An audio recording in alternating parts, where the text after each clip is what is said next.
Assalamualaikum warahmatullahi wabarakatuh.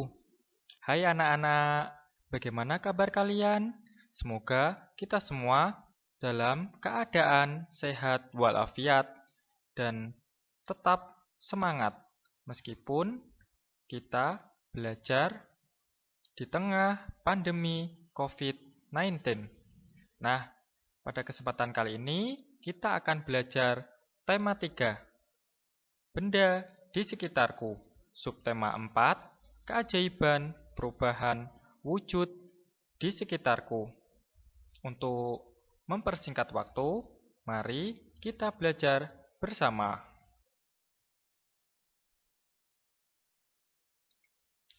Oke, yang pertama kita akan belajar tentang daur air.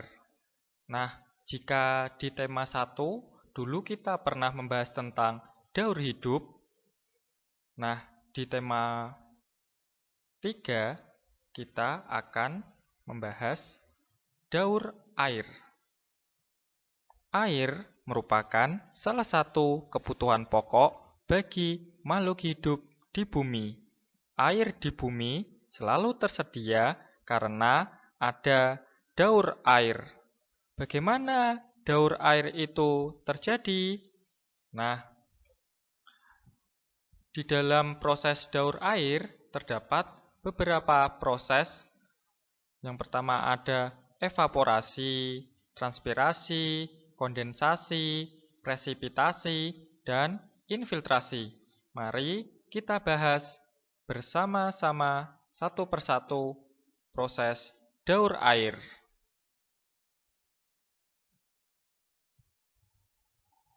Yang pertama ada proses evaporasi. Evaporasi merupakan proses penguapan air yang ada di permukaan bumi, di laut, sungai, dan danau, karena terkena panas matahari. Air yang terkandung dalam tumbuhan juga mengalami penguapan yang disebut dengan istilah transpirasi.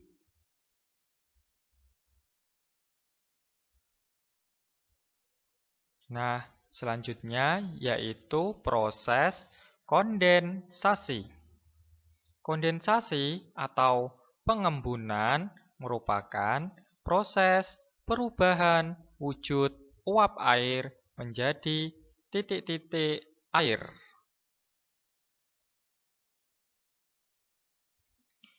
Selanjutnya, presipitasi.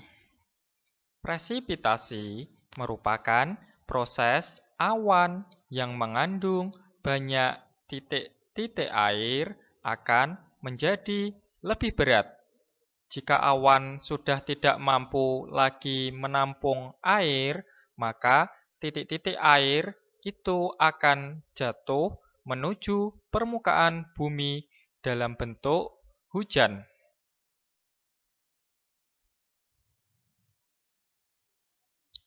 Nah, setelah terjadinya presipitasi atau hujan, air tersebut akan sampai ke permukaan bumi. Proses menyerapnya air ke dalam tanah disebut infiltrasi. Air yang ada di permukaan bumi selanjutnya akan menguap kembali karena pengaruh panas matahari. Begitulah proses daur air yang terjadi berulang-ulang. Selanjutnya, kita akan membahas pemanfaatan perubahan wujud benda dalam kehidupan sehari-hari. Yang pertama, kita akan membahas proses pembuatan gula. Gula berasal dari tanaman tebu. Nah, tahap awal pengolahan gula dilakukan untuk memilih tebu yang memenuhi syarat. Tebu-tebu yang memenuhi syarat akan diolah menjadi gula. Tebu itu harus matang, bersih, dan segar. Kemudian, tahap penggilingan bertujuan untuk memeras air tebu yang dikenal dengan nira. Proses penggilingan dapat dilakukan sampai 10 kali untuk mendapatkan hasil yang maksimal. Selanjutnya, tahap pemurnian bertujuan untuk menyaring kotoran-kotoran yang terdapat di dalam nira. Proses ini dilakukan dengan cara pemanasan, pengendapan, atau penyaringan. Tahap penguapan bertujuan agar nira yang tadinya cair menjadi lebih kental. Penguapan nira dilakukan pada suhu 65 sampai 110 derajat Celcius. Nira yang kental akan memudahkan proses kristalisasi. Tahap kristalisasi dilakukan dengan cara memasukkan nira kental ke dalam sebuah wadah. Kemudian, nira kental tersebut dipanaskan hingga air menguap, hingga menghasilkan kristal. Tahap putaran dilakukan untuk memisahkan kristal dari larutan yang masih menempel. Dan pada tahap akhir adalah pengeringan dan pendinginan. Kristal gula yang telah kering kemudian ditampung dalam wadah besar. Selanjutnya, kristal gula tersebut ditimbang dan dikemas. Nah, kita balik lagi ke dusun kakao yuk. Yaitu Gak cuma proses area pembuatan coklat. Di sini juga ada proses pengolahan biji coklat loh. Video tahap pertama, tentang bagaimana lebih dulu proses biji pembuatan coklat. Setelah melalui proses pemilihan kualitas. Kita saksikan Dalam bersama sehari pabrik kakao ini bisa menghasilkan kurang lebih 20 ton hasil olahan kakao edel. Masing-masing kotak fermentasi bisa menampung sebanyak setengah ton biji kakao.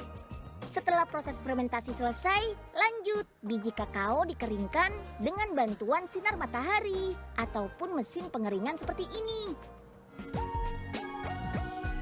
Proses pengeringan biasanya berlangsung selama 24 jam. Selanjutnya, tahapan membuat pasta coklat. Sebelumnya biji coklat perlu di roasting atau dipanggang untuk mengurangi kadar air pada biji. Setelah itu, barulah biji coklat bisa diolah menjadi pasta ataupun dicampurkan dengan kopi untuk membuat kopi coklat. Yummy! Selanjutnya yaitu proses terjadinya kabut. Kabut biasanya terlihat pada pagi atau sore hari. Kabut berbentuk seperti kumpulan awan yang melayang-layang di dekat permukaan tanah. Dari mana kabut itu berasal? Udara di sekitar kita mengandung air dalam bentuk uap air atau gas. Udara yang terkena panas matahari akan menjadi hangat. Udara yang hangat mampu menampung uap air dalam jumlah yang lebih banyak. Nah, ketika terkena udara dingin pada sore atau malam hari, maka uap air yang ada di udara akan mengembun membentuk titik-titik air. Titik-titik air ini sangat ringan, oleh karena itu bisa melayang-layang di udara. Titik-titik air tersebut berkumpul menjadi mirip awan. Kumpulan titik-titik air inilah yang disebut dengan kabut. Titik-titik air ini kemudian ada yang naik ke atas dan menjadi awan, sementara titik-titik air yang lebih berat akan jatuh ke bumi dan menempel pada daun, kaca rumah, dan benda-benda lainnya. Kabut yang menempel di benda-benda sekitar kita inilah yang kemudian kita kenal sebagai embun. Saat matahari mulai bersinar dan udara menjadi hangat kembali, kabut pun akan kembali ke wujud uap atau gas. Oke, demikian materi tema 3 subtema 4.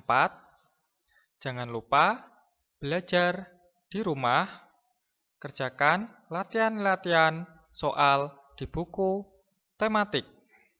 Nah, jangan lupa juga untuk tetap menjaga kondisi kesehatan.